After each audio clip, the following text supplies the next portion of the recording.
Be my eyes in the Global Projects Committee, he said, leaning back like he already owned the building. Or I'll have your badge deactivated by Friday. That was the moment Damian Lauder, newly appointed Director of Strategic Affairs and the CEO's golden-blooded nephew, showed me exactly who he was. No warning, no discussion, just a demand cloaked in entitlement. I sat in his office, sunlight cutting across the glass like a spotlight on a stage I didn't ask to be on. My hands stayed folded in my lap, but something in me recoiled, not in fear, but in memory. Because I'd been here before, 14 months ago, during a leadership shuffle. I was quietly removed from a project I built from scratch. No explanation, just a polite HR email and a replacement with the last name Thorne missing. That was the first message. This was the second. My name is Kaylin Thorne. I've worked at Skyvera for 11 years, long before the company expanded into Europe, or our name appeared on Forbes' 30 Innovators list. I've built rollout strategies in 4 languages. I've trained every incoming product team since 2017. I once took a 2 a.m. call from Seoul to save a launch with 30 seconds to spare. I don't say this for applause. I say it because men like Damian never ask. They just take. Damian didn't build anything. He was slotted into power like a glossy sticker slapped onto legacy steel. He carried no scars from long nights or missed birthdays. Just a last name and a mentor who shared his blood. He didn't want insight. He wanted control. Wanted me to leak vote forecasts, budget drafts, and internal doubts to him so he could quietly rewrite decisions before they reached the board. He didn't say spy. He said support, but it meant the same thing. I'm giving you a chance, he said, with a practiced smile. Don't make me waste it. I nodded slowly. I stood. I walked out of his glass office without a word. 10 minutes later, I was back in my own office. I locked the door, closed the blinds, and inserted a black flash drive into my terminal. A single folder appeared. Proxy protocol. Activated, I stared at it. He thought I was just another name on a payroll sheet, but he had no idea whose name was hidden on the contract that could take everything from him. The first time I realized the game was rigged. It wasn't loud. No dramatic announcement. No meeting room showdown. Just an empty seat at a table I'd spent 6 months preparing for, and a name missing from the final org chart. Mine. A year ago. I was quietly shortlisted for Vice President of Strategic Integration. It wasn't a favor.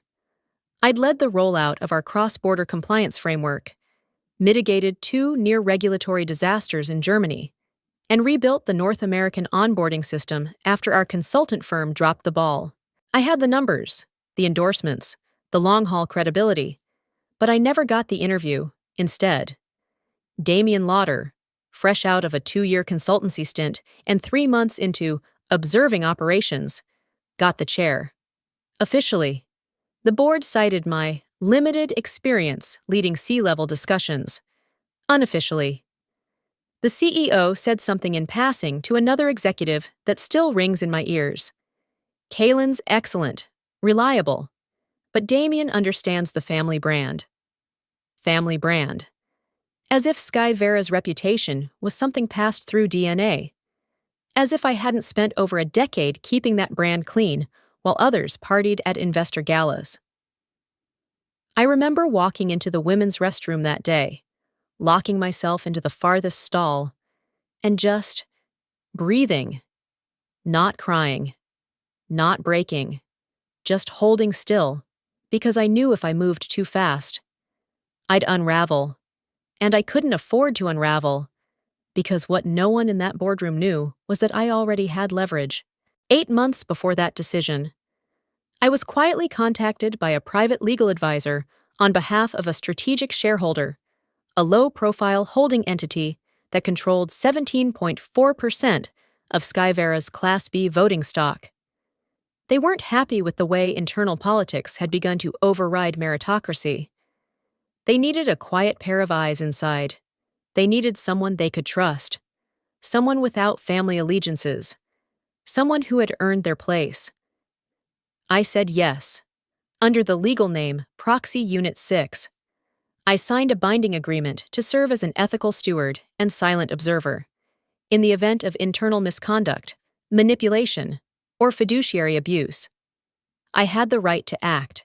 The contract granted me trigger rights, the ability to veto initiatives, call for internal reviews, or freeze strategic proposals tied to shareholder risk.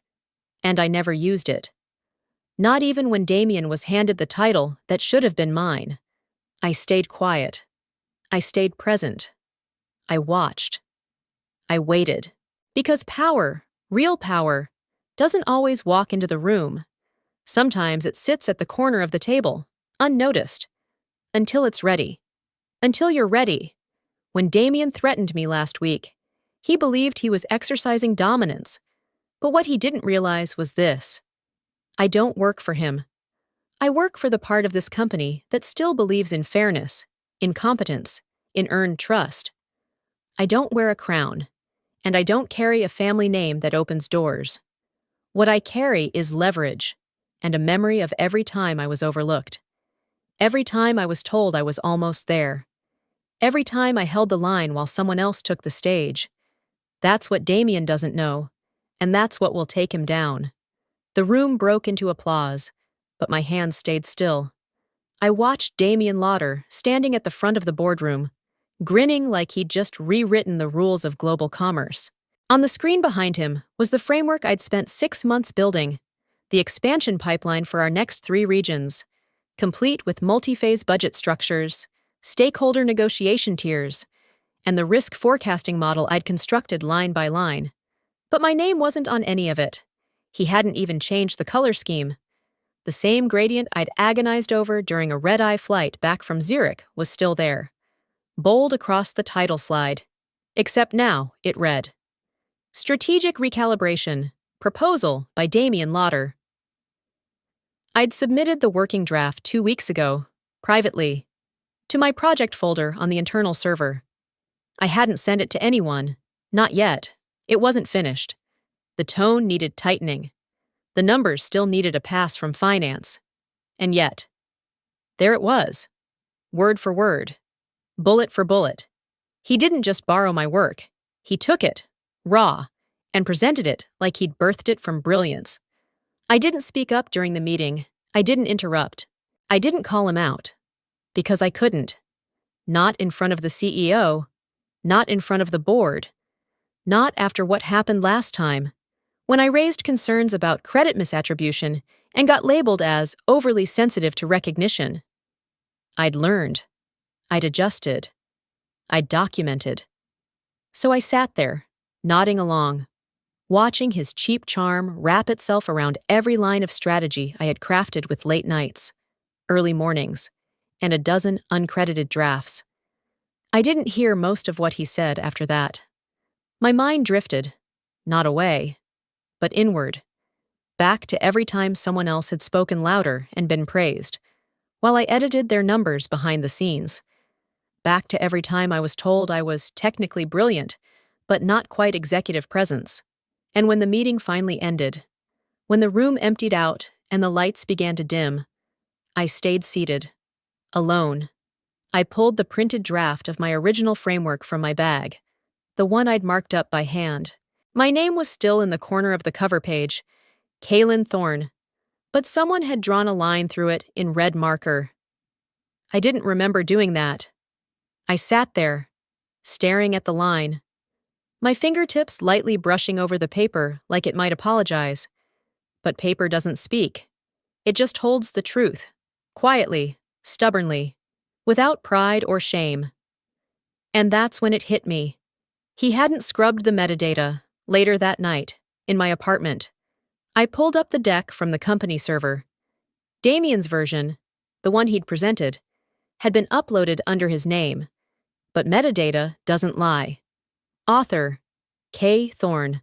Last edited by D. Lauder. I stared at the screen, heat rising up the back of my neck. It wasn't just betrayal. It was laziness, arrogance, The kind of confidence that assumes no one's watching, or that if they are, they won't dare speak. He hadn't stolen my work because he needed it. He did it because he thought he could. And maybe, for now, he could. But that folder on my drive, the one labeled Proxy Protocol, came with stipulations, and evidence, and legal recourse. All it needed was cause. Damien had just given it to me. I saved a screenshot, then another. I logged the time. I created a new archive. And then, I sat back and exhaled through clenched teeth. There was no fury, no shouting, just fire, quiet, steady, burning at the edges of every breath.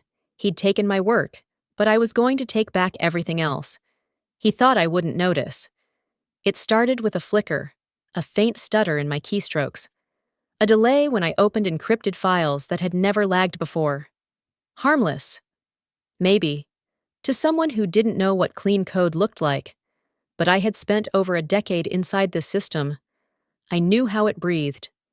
Damien had installed tracking software on my laptop, amateur-level spyware disguised as a resource optimization tool.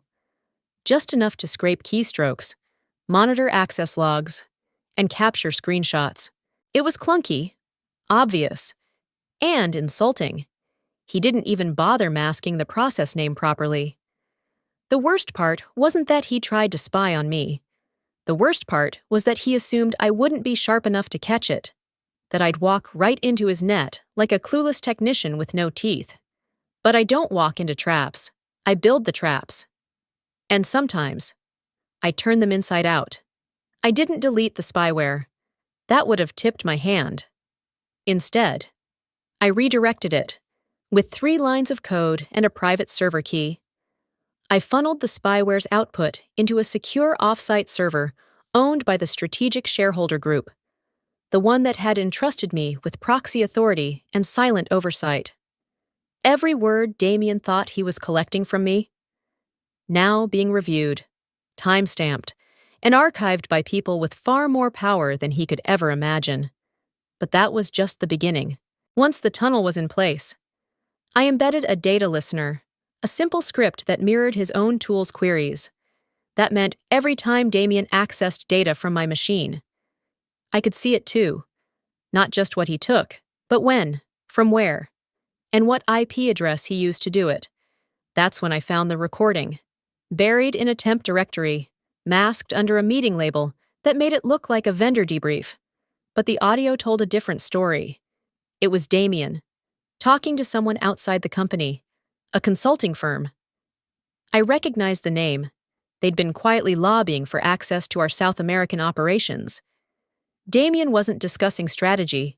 He was laying groundwork, talking openly about cutting dead weight, flipping old leadership, and replacing legacy staff with scalable talent. Legacy staff. That's what he called the teams who built this company, the people who pulled Skyvera through the financial crisis, the ones who trained new divisions before onboarding processes even existed. People like Martin from compliance, who still showed up at 6 every morning. People like Rosa from logistics, who hadn't taken a full vacation in 9 years. People like me. The conversation was clear. Damien had plans to gut the company's soul and rebuild it in his own image. Sleek, modern, and hollow. He hadn't just crossed a line. He'd detonated it. And under the shareholder agreement I'd signed, this was cause. Attempted internal manipulation, pre-coordination with third parties, plans to restructure without board review, violations stacked on top of violations. But I didn't act, not yet. Focused retaliation doesn't look like revenge. It looks like preparation, controlled leverage, strategic silence. So I saved the audio. I backed up the logs. I flagged the file under a private tag, Exhibit A. Then I went back to work. I answered emails. I reviewed this quarter's risk metrics. I smiled during morning briefings and took notes at team reviews. I gave Damien exactly what he wanted, a version of me that seemed none the wiser. Because while he was listening for leaks, I was gathering ammunition. He didn't know the rules, but I did. And now, I had proof. Not just that he was spying, but that he was planning a quiet war. And I intended to end it before he ever fired a shot. The jazz was too loud, the lights too soft, and the laughter too hollow to be real. Skyvera's quarterly mixer was never really about celebration. It was optics, a way to say we're a family, while reminding everyone who sat at the head of the table. Tonight. That was Damien. He stood at the center of the open-floor cocktail hall, swarmed by executives, analysts, and interns who'd barely finished orientation, champagne in hand, jacket slung over one shoulder like a fashion ad.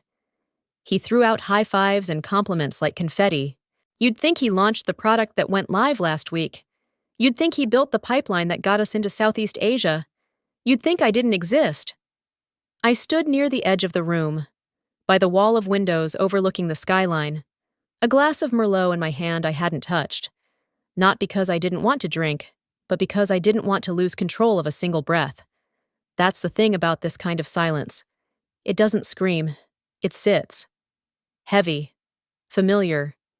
And for someone like me, someone who doesn't come from the right bloodline, someone who got here through 20,000 small decisions and not a single family dinner, it's a silence that wraps around your spine and whispers, "You still don't belong." The air was full of praise. Damien had apparently streamlined regional planning, revitalized the cross-functional proposal process, and brought fresh energy to strategy. They said it like gospel. No one mentioned the team behind the launch. No one mentioned my name, not even once. "Kaylin?" A voice came from beside me, quiet, almost guilty. I turned. It was Marcus, junior systems analyst. He used to be on my team before restructuring shuffled him under Damien's org. "I still remember when you stayed late to help me fix that data cascade in 21, he said, rubbing the back of his neck. "Everyone else left. You didn't." I tried to smile. It came out warped. "That was a rough night," I said softly. "You saved my job." He hesitated, then added, "You deserve better." I nodded once. "So do you." He squeezed my shoulder, gave me one last look, and melted back into the crowd, the place where it was safer to blend in. I turned toward the window again, letting the skyline blur into abstract lights. My fingers wrapped tighter around the untouched glass. My name wasn't mentioned in Damien's speech. My name wasn't in the weekly brief. My name was redacted from the board prep deck I authored. But I wasn't invisible. Not anymore. I slipped my phone from my clutch and opened the encrypted messaging app. The channel I used for official communications with the shareholder proxy team was labeled Orion 6. We rarely spoke, just signals, flags, quiet codes passed in shadows. But this moment needed no subtlety. I typed 4 words. "It's happening again." A beat passed. Then I added, "Legacy purge plan initiated." I hit send, and just like that. The silence didn't feel so powerless. It felt like pressure, building, controlled, directed. Damien could play the room. He could rewrite credit and drown us in performance theater. But the one thing he couldn't do was erase what was already moving beneath the surface. Because I wasn't just watching, I was documenting. And for every compliment he stole, every meeting where my name disappeared, I had a corresponding log, a file, a timestamp, a voice. This wasn't about credit anymore. It was about the people who stayed late, the people who held the company up when no one was watching, the ones Damien called legacy weight behind closed doors. I looked down at my reflection in the wine, lips tight, eyes steady. He had no idea. But his silence was about to become evidence. After weeks of watching Damien maneuver, stealing credit, planting spyware, whispering his way through strategy rooms, I knew one thing for certain. He couldn't resist the scent of scandal if it meant power, especially if he thought he could control it. So I gave him one. I drafted a report under an internal compliance header, Network Security Review, Unverified Access Pathways in Expansion Frameworks. It looked technical enough to be ignored by senior execs, but urgent enough to spark interest from anyone with ambition and insecurity. The content outlined a critical vulnerability in our international deployment platform. Nothing too outrageous, just believable enough. A hypothetical security flaw that could allow third-party vendors to bypass endpoint encryption. I included real historical code examples, some benign system logs, and a few line graphs with downward trends. But hidden deep within the document, buried 4 layers into the XML metadata, was a fragment of code. Not just any code. A signature string I developed 2 years ago for trace authentication. A digital fingerprint that embedded an invisible tracking key whenever the file was copied, forwarded, or altered. No one else knew that string. I'd never shared it, never published it. I wrote it in a notebook after one particularly grueling night resolving a cross-branch server breach. It was mine, silent, unguessable, and precise. I saved the bait report under a shared drive in my team folder, but miscategorized it under draft redundant archival. Then I waited. Not long. By noon the next day, the document had been opened, but not by me. My code tracker pinged a transfer. Then another. It had moved from my shared folder to an unclassified desktop, then to an external distribution list Damien controlled. By the end of the week, Damien had repurposed the report as a weapon. He presented it to a trio of VPs as a concerning vulnerability overlooked by a senior product analyst.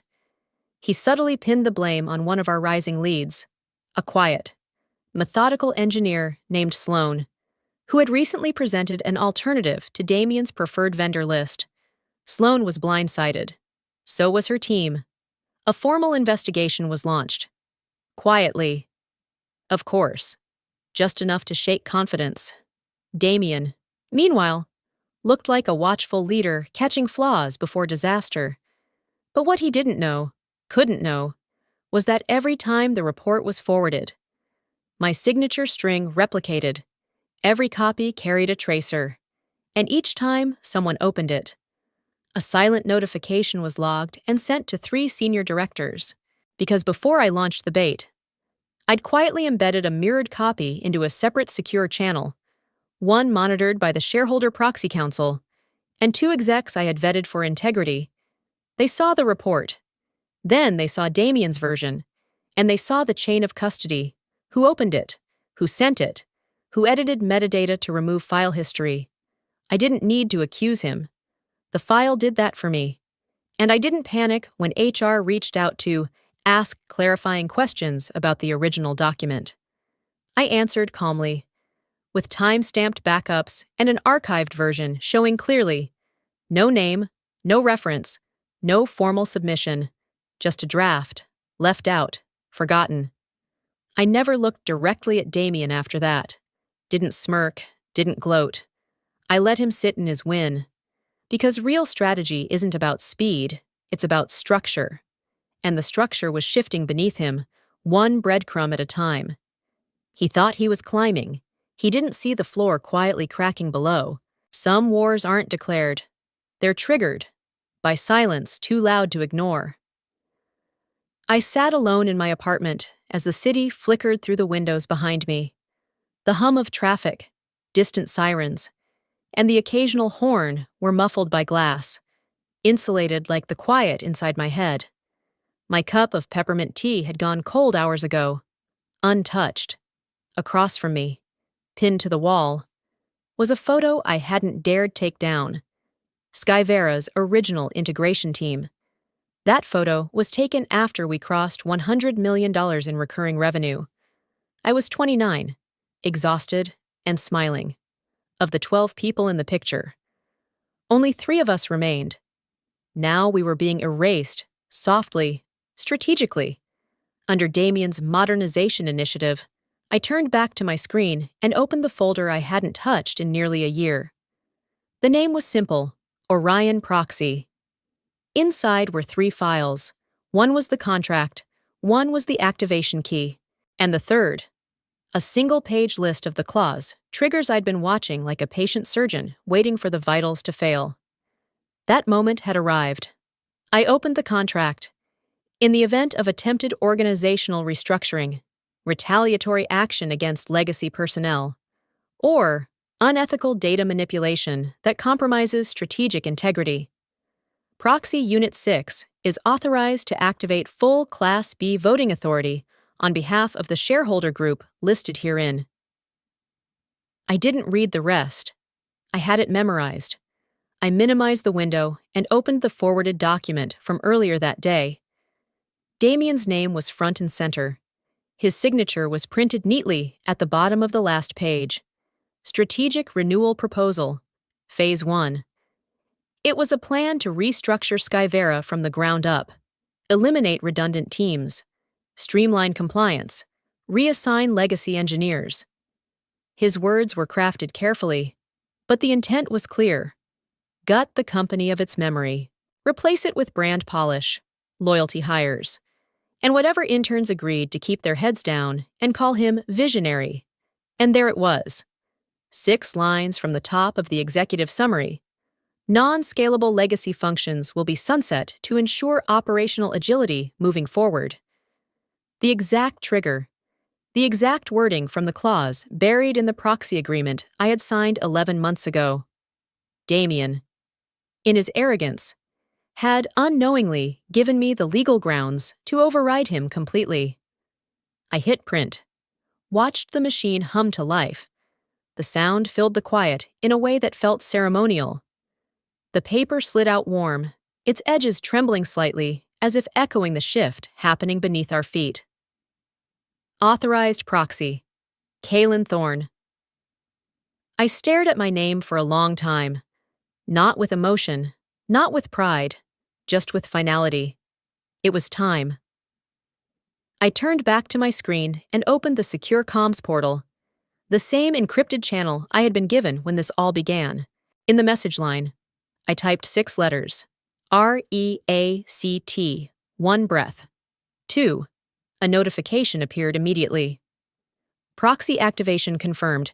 Class B voting rights transferred to Kalen Thorne, effective immediately. Authorization to suspend or override internal proposals granted. That was it. No alarm bells, no dramatic flash of red across the dashboard. Just a line of legal text that shifted the balance of power in the company without a single word exchanged in public.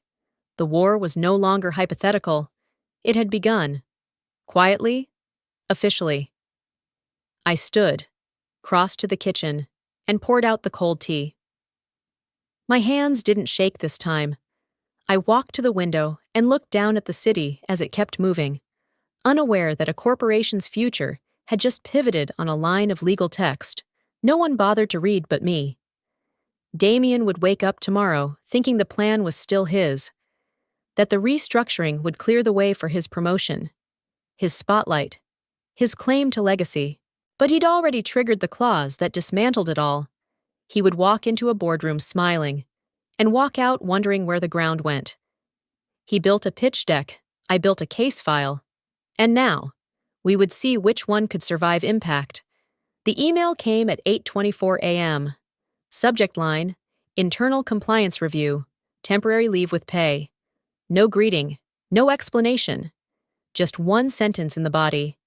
Effective immediately. Please clear your workstation and log out of all company systems while we conduct an internal inquiry. I stared at the screen, unmoving. My tea, still steaming, sat beside me untouched. They moved fast. Less than 48 hours after I activated proxy authority, Damien had already fired his counterstrike. I expected resistance, but not this soon, and not this calculated. He must have sensed something shift. Maybe a board member hesitated when they usually nodded. Maybe a whisper slipped through. Or maybe it was the look in my eyes when I didn't flinch during his legacy optimization speech. Whatever it was, he wasn't taking chances. I packed my things in silence. No one helped. A few people peeked around cubicle corners, then ducked out of sight. The hallway that used to feel like home now echoed with something colder. Retreat. I didn't say goodbye. I didn't slam drawers or leave defiant notes. I just walked out, carrying a single box and a head full of names, people who'd trusted me, relied on me, looked to me for stability. Now they were watching, from behind screens and Slack channels, whispering, "She's done!" By 10:30, the company group chats were on fire. I wasn't in them anymore. But people talk. HR's cleaning house. She was working with external parties. Damien said she leaked internal reports. False victories feel like real ones, for a while, especially when no one is fighting back. I went home and didn't open my laptop, not right away. I didn't pace or rant or cry. I cleaned the kitchen. I folded laundry. I answered a message from my niece asking if I was still coming to her recital this weekend. I reminded myself, silence isn't surrender. It's where strategy lives. Then, at 4:02 p.m., the next move came, but not from me. A plain brown envelope arrived at HR's front desk with no return address. Inside was a flash drive, a printed stack of logs, and a typed note that read only, "Requested review material, full compliance trace." By 6:30, it had made its way to legal. The drive contained a complete record of Damien's unauthorized data access activity, traced back to his own IP, screen captures of his edits to the fake vulnerability report, audio snippets from conversations where he referred to legacy staff as dead weight and discussed cleaning out old names. And the most damning piece, all of it was logged using the very software he had insisted I install. His own tool, his own commands, his own mistake. I never sent it, but someone else had. At 7:15, I received a message on my encrypted proxy line. No name, no sign-off. Your silence gave the system time. We did the rest. I didn't need to ask who. The shareholder group had eyes everywhere. Subtle ones. Damien thought he was watching me.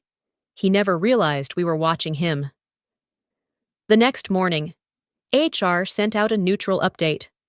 I was placed on indefinite administrative review, pending a full audit of Damien's restructuring initiative. No one said my name. No one admitted what happened.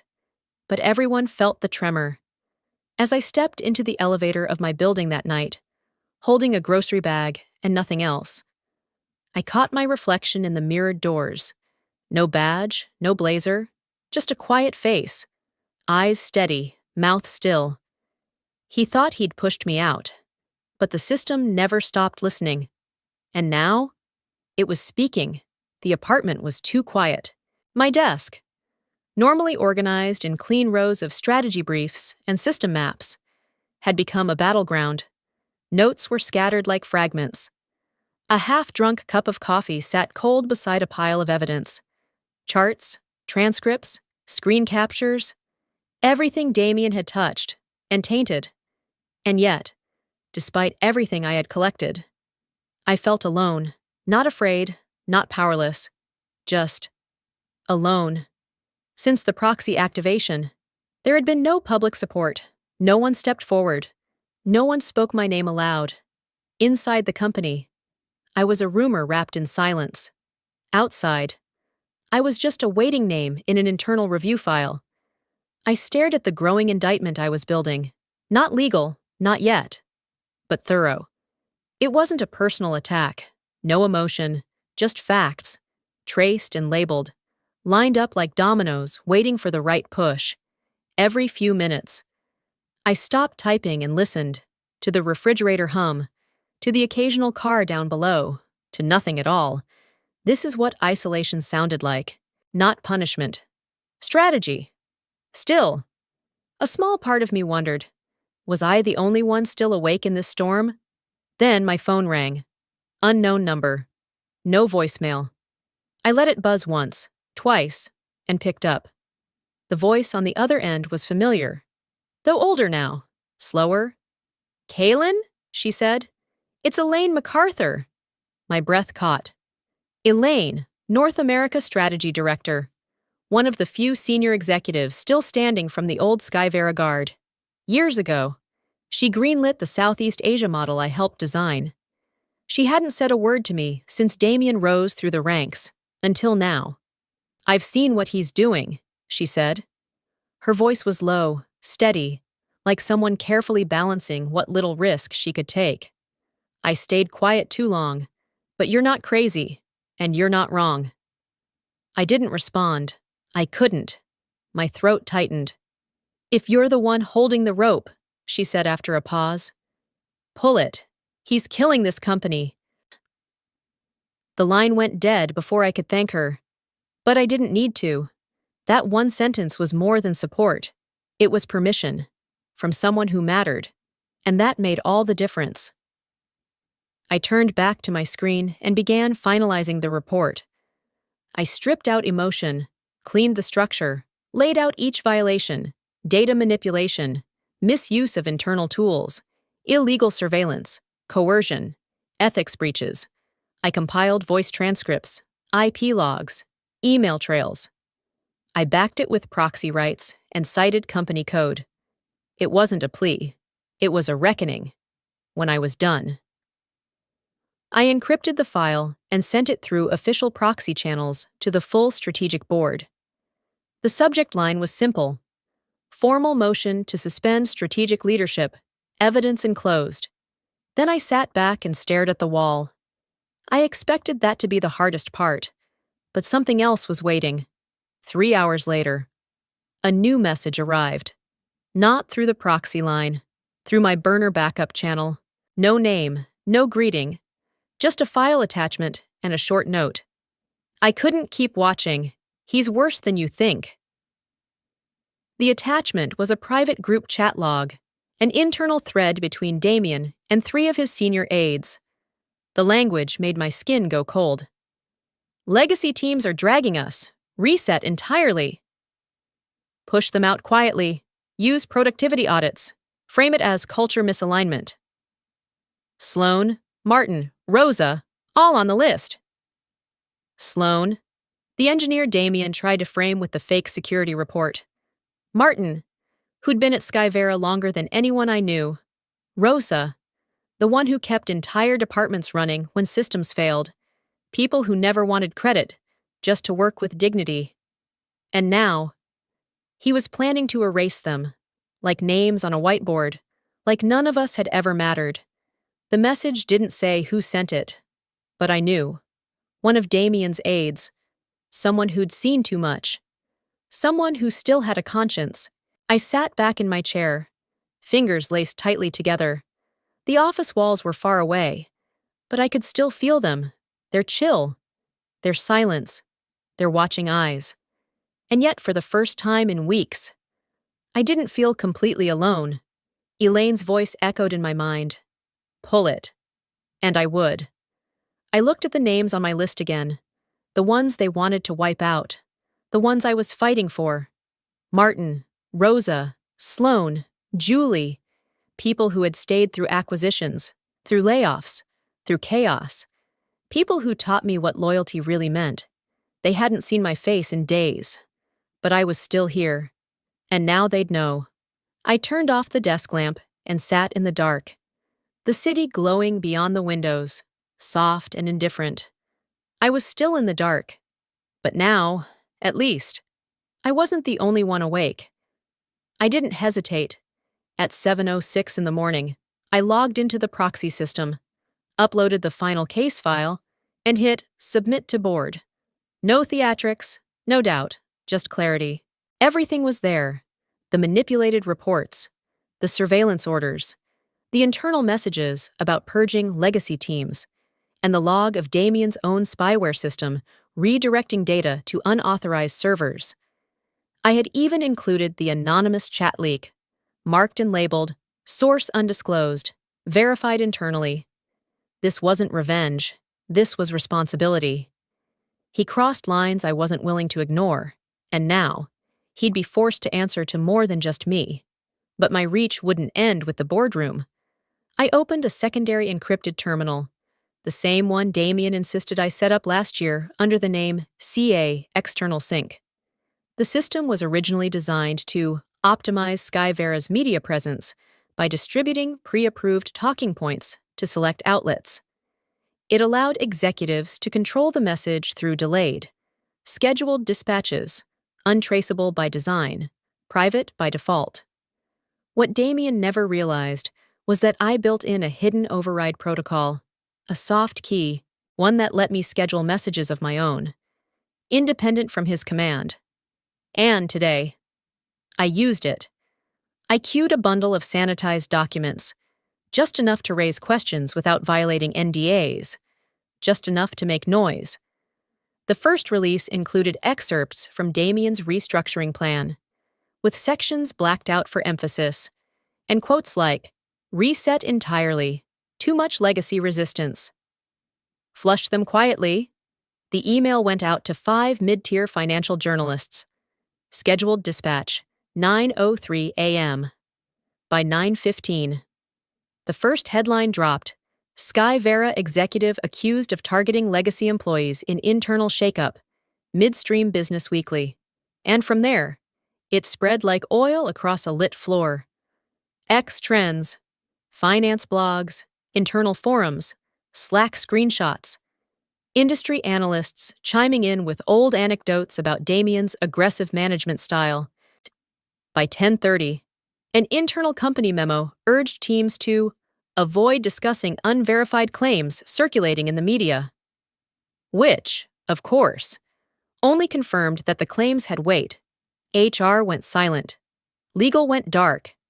And Damien? He panicked. I wasn't there to see it, but someone sent me a blurry image from the 14th floor conference room. Damien pacing, phone to his ear, whiteboard covered in circles and red lines. He was trying to control the spin, but it was too late. He had made me build the system.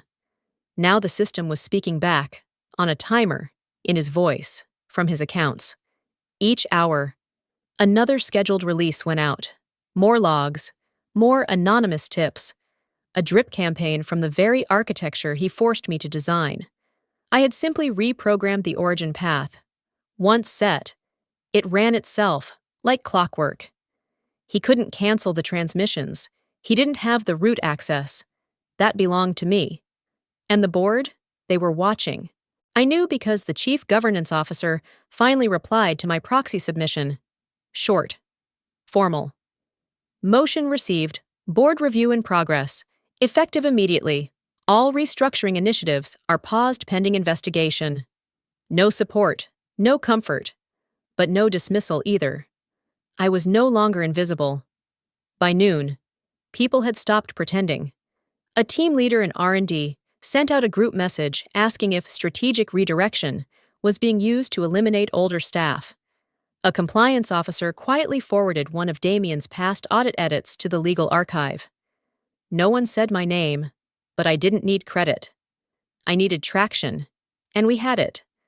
I kept my laptop open and watched as Damien's name was quietly removed from internal decks. Meeting invites disappeared. Messages went unanswered, one by one. The things he controlled stopped moving, and I didn't smile. This wasn't joy. It was justice, functioning at scale. This was the result of patient architecture, of choosing structure over fury, fact over flash. I had every reason to rage, but I didn't. I couldn't. People like Martin and Rosa had built their careers by staying steady, by surviving every leadership shuffle, by putting in quiet work, never expecting recognition. They deserved more than revenge. They deserved protection. And now, at last, they were getting it. At 3:22 p.m., another alert pinged from the old automation system. The 5th media drop had gone live. Anonymous source reveals use of internal surveillance tech against long-term Sky Vera staff. Corporate ethics review. I leaned back, eyes tired but clear. Damien thought the worst thing I could do was speak. He was wrong. The worst thing I could do was build exactly what he asked for and let it run without him. He made me build the trigger. Now he was watching the countdown. They called it a clarification meeting. In truth, it was a trial. The conference room on the 18th floor had never felt colder. Long glass windows let in a sharp morning light, but the warmth never reached the people seated around the table. 11 of them, board members, legal counsel, strategy advisors, a few faces I recognized from old projects, others from quarterly photos I never smiled in. At the head of the table, Damien stood in a crisp navy suit, back straight, voice measured. He spoke with the polished tone of a man trying to salvage his throne without showing the desperation rising in his chest. "I asked for this meeting," he began, "not because I fear what's been said, but because I believe in transparency, in protecting this company from misinformation and malicious sabotage." He made eye contact with everyone except me. I sat at the far end of the table, hands folded, expression unreadable. Inside me, the fire was there, every bit of betrayal, injustice, every silent humiliation. But it didn't rise. It stayed exactly where it needed to be. Controlled. Damien continued. "Over the past few weeks, this company has been under attack from within. Documents have been leaked, false narratives spread, and internal systems tampered with. We've been misled, all of us, by someone who was once trusted." He finally turned toward me, his voice dipping. "Kaylin Thorne has acted as a rogue agent, using privileged access and third-party channels to manipulate public perception, undermine leadership, and damage our strategic position." I didn't move. I didn't blink. The silence after his accusation was thick. No one spoke. Eyes shifted across the room. A few board members exchanged quiet glances. But no one came to his defense.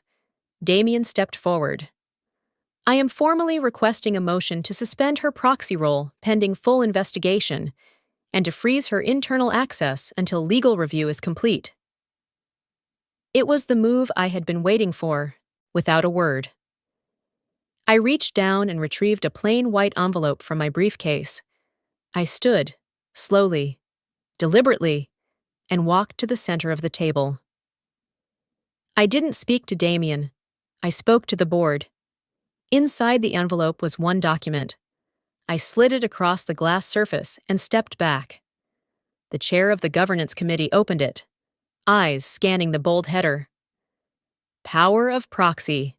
Class B Shareholder Authorization Appointee. Kaylin Thorne.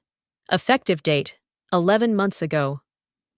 There was a pause, not of confusion, but of recognition. The signatures were real. The seal was authentic. The accompanying QR code led directly to the registered document stored in the legal vault of the shareholder network. I watched as the chair passed the page to the general counsel. He flipped it once, twice. He said nothing. Damien's face paled. He stammered. This isn't possible. This must be forged." One of the more senior board members, Elaine, leaned forward, her voice barely above a whisper. "She's been in control this whole time." Those words cut deeper than a shouted accusation. Damien looked around, but the room didn't echo him back. The silence wasn't passive now. It was intentional, powerful. He tried again. "This is absurd. She's been undermining me for months." Elaine didn't look at him. "No, Damien, she's been protecting the company from you." The chair cleared his throat. "The documentation is valid. The proxy authority stands. Until evidence of misconduct is proven. Ms. Thorne retains full voting rights." Another voice added. "And considering the material we've reviewed, perhaps it's your role that warrants reconsideration." I sat back down, not with relief, but with resolve, because this wasn't over. Damien's mouth opened, then closed again. His hands twitched at his sides. The man who'd once paced boardrooms with arrogance now stood frozen, as if realizing for the first time that no one was coming to save him. I had spent 11 months under his shadow, pretending not to hear the jabs, ignoring the stolen credit, swallowing the daily erosion of my worth. But today, I didn't raise my voice. I didn't fight him on his level. I held the line. And the silence, my silence, said everything. As the meeting adjourned, I gathered my things. I nodded once to the chair, then turned and walked toward the door. Damien remained where he stood. He screamed, I thought, as the doors closed behind me. I didn't, and somehow, the silence said more than he ever could. I didn't say a word when Damien was escorted out of the building. I didn't need to. Power, when it finally returns to its rightful hands, doesn't announce itself with fireworks. It just arrives, silent, steady, final. The morning after the tribunal was unnaturally quiet, the kind of silence that hangs over a battlefield when the shouting's done, but the smoke hasn't cleared. I walked through the glass doors of Stradium HQ like I had 1,000 mornings before, but this time, people didn't meet my eyes. They moved out of the way without being asked. His office was locked. HR had scrubbed his name from the internal directory. No one dared ask questions. A few hours later, the board called a closed-door session. Strategic shareholders, those who had watched Damien's misconduct mount from the shadows, spoke first. They cited breach of ethical protocol, data misuse, attempted retaliation, and misrepresentation of internal security structures. Then came the offer. Effective immediately, the board would like to appoint you, Kaylin Thorne, as Chief Strategy Officer. I didn't answer right away. Not out of shock, but principle. One condition, I said quietly. No legacy employee can be terminated without a board-reviewed justification. No more quiet cuts. A long silence. Then nods. They signed. I did too. By 2:30 p.m., I was walking toward his office, not as a guest, not as a ghost, but as the new director. Inside. The air still smelled like his expensive cologne and false confidence. His chair was pulled too far back, as if he'd always leaned too far away from the truth. I stepped around the desk, opened the drawer, and found the plaque. Damien Caro, Strategy Division. I held it for a moment, then turned it over and slid it into the bottom drawer. I didn't toss it, I didn't smash it, I just let it go. Then I logged into the primary architecture system, the one Damien had forced me to build, then tried to lock me out of. My fingers hesitated over the keyboard, not from fear, but release. The screen blinked once. Then a line of text appeared. Spy attempt neutralized. Welcome, Director Thorne. My hands stayed still, but I felt it. Every insult, every dismissal, every stolen credit. Leave my body like smoke finally rising from the fire. Outside the office, a junior engineer passed me in the hall. He paused, met my gaze. I remember when you stayed late to help fix the prototype in 21, he said softly. Welcome back. I gave him the smallest nod, the kind that says, I never really left. Not every victory has fireworks. Some are quiet, some are personal, and some, like Kaylin's, are about reclaiming what was always yours. If this story hit something in you, whether it's a moment you were overlooked, replaced, or quietly erased, know this. Your silence never meant weakness. It meant you were preparing. Leave a comment if you've ever been underestimated. Like this video if you believe quiet power is the strongest kind. Share it with someone who needs to be reminded. The seat at the table might already have their name on it. And don't forget to subscribe for more stories where justice doesn't shout. It signs in silence.